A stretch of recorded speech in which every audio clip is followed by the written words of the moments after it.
गुरुजी, मेरी सहायता कीजिए। मैं कितना भी प्रयास करूं, मुझे सफलता नहीं मिलती।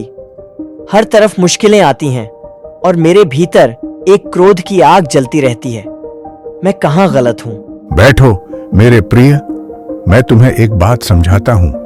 क्रोध आग की तरह शुरुआत में शक्ति का आभास देता है, लेकिन जब वह अनियंत्रित हो जाए तो क्या होता है?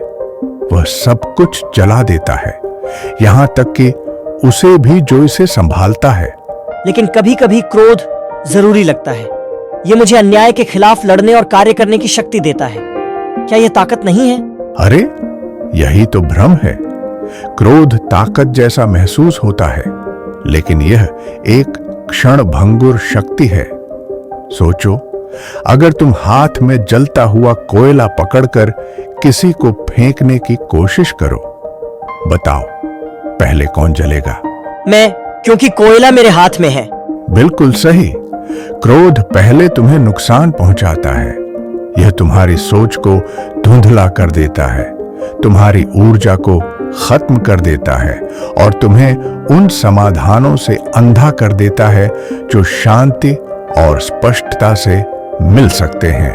उस नदी को देखो, यह बिना किसी जोर के धैर्यपूर्वक बहती है, लेकिन समय के साथ चट्टानों को काट देती है।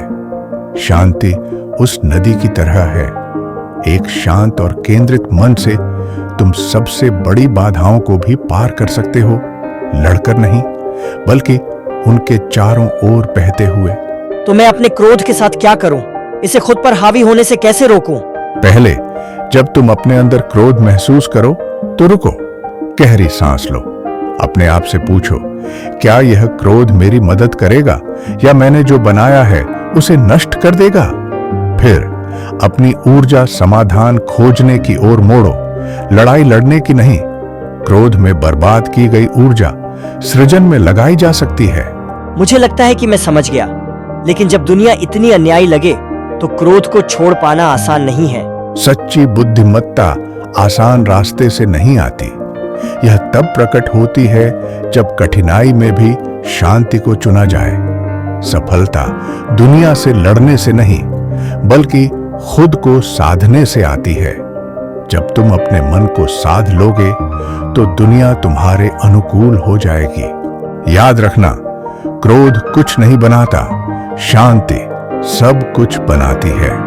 अपनी भावनाओं पर अधिकार करो और तुम अपने भाग्य पर अधिकार करोगे। अब जाओ और तुम्हारी यात्रा शांति द्वारा निर्देशित हो। धन्यवाद गुरुजी, मैं आपकी बातों को याद रखूंगा।